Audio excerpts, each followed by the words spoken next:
All right. Good afternoon, everyone. I'm Melissa Bell. I'm Vice President of Academic Excellence at CPE, and I'm joined today by Rusty Carpenter, who's Assistant Provost and Professor of English at EKU, but also a Senior Fellow in Academic Excellence here at CPE. Rusty knows a lot about um, faculty development efforts, and he has so graciously agreed to be our guest today. So, today we're going to talk about backward design. So, my first question is, what exactly does that mean? That's a great question. Backward design is an approach to curriculum planning that begins with the end in mind. Instead of starting with content and activities, it begins with the desired learning outcomes. The process has three main stages. First, identify desired results. Second, determine acceptable evidence. And third, plan learning experiences and instruction. When we are planning or identifying desired results, determine what students should know and be able to do. Next, when determining acceptable evidence, decide what assessments will show that students have achieved the desired results. And then finally, planning learning experiences and instruction. We're designing the activities, the content, and materials that will help students succeed on the assessments and achieve the learning goals. So, could you tell us a little bit more about how this differs from traditional curriculum planning? Absolutely. Backward design is intentionally goal focused, starting with learning goals and assessments before choosing content or activities. This backward design process helps ensure that all learning tasks are purposeful and aligned with what students need to master. In contrast, traditional curriculum planning often follows a model wherein faculty first select content, for example, the chapters of a textbook, and then plan teaching activities, and then finally create an assessment at the end. That's interesting in a new way or a semi-new way of looking at things, of start with the end in mind. So, what philosophical or pedagogical principles support this concept of backward design? Backward design is strongly supported by constructivist principles, which emphasize that learning is an active process of constructing knowledge and understanding.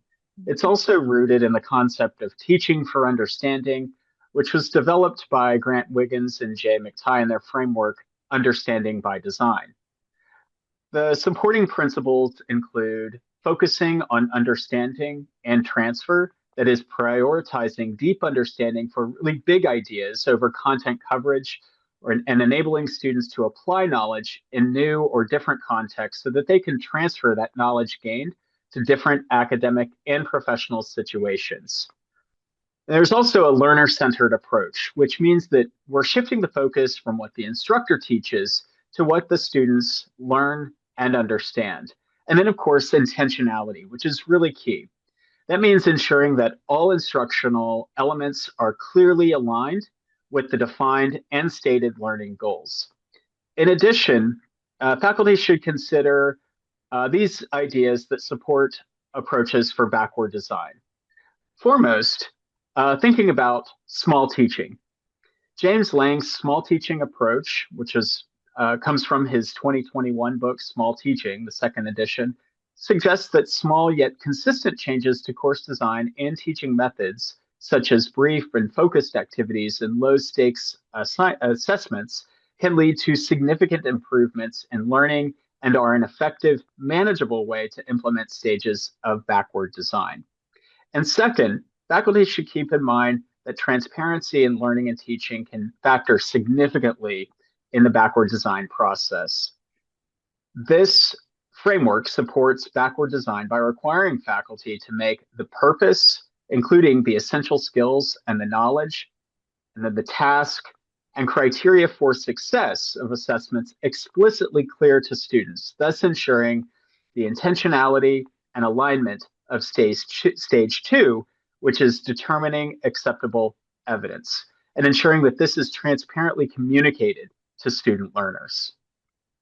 So, you mentioned a couple of times learning outcomes. That's our ultimate goal, is for students to learn something. So, How does or does backward design improve the alignment between learning outcomes and student assessment? And if so, how does it? Absolutely. Backward design dramatically improves alignment because it mandates that assessments are created immediately after the learning outcomes are defined, which takes place in stage two, and also before instruction is planned, which takes place in stage three. This backward design process ensures assessments are direct and authentic measures of the stated learning outcomes. Okay. So I assume that as is true for anything, there's some work involved in this. So, what are some of the common challenges that faculty might face if they're adopting backward design? That's a great question. There are always challenges when we're adapting or adopting a new approach. Some of the common challenges for faculty implementing backward design include understanding and implementing the process. Backward design is intentional and follows a method. The process is iterative, but the steps are important in the implementation process. And also the time commitment. How much time can faculty plan to spend in working through the backward design process or implementing the backward design process?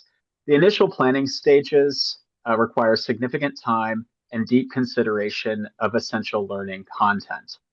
So it can require more time up front, but once you really get the process down and have a sense for it, that can accelerate implementation. Shifting the mindset, faculty must move away from approaches focused on content coverage to a focus on uncovering essential concepts and assessing for understanding. And then there's prioritization. It can be difficult for faculty to narrow down a vast amount of familiar course content to just the essential concepts and the essential content. This means reviewing comprehensively the course content that you have, but taking the time to narrow that down and prioritizing the essential content that will best support the process and, of course, student learners. And then finally, designing authentic assessments, creating performance-based assessment that can genuinely measure understanding and also application rather than simply recall. Often, and historically, we've kind of focused on recall. That is, exams.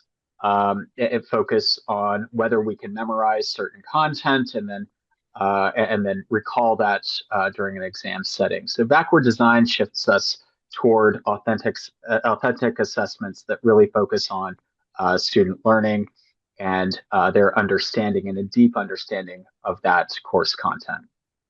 And it sounds like backward design will help students better understand what they're learning and why they're learning it, which is a very important goal of the Kentucky Graduate Profile. So, Absolutely.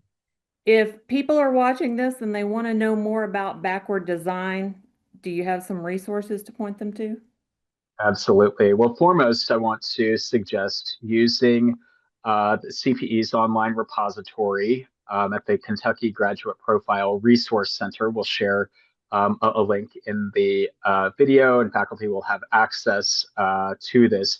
This really is, I think, one of the most comprehensive resources, not only for backward design, but understanding what it is and how it can be used to support integration of the essential skills and teaching and learning the essential skills across our classrooms and learning spaces. So it is a great resource, and we constantly are developing and adding new resources there as well.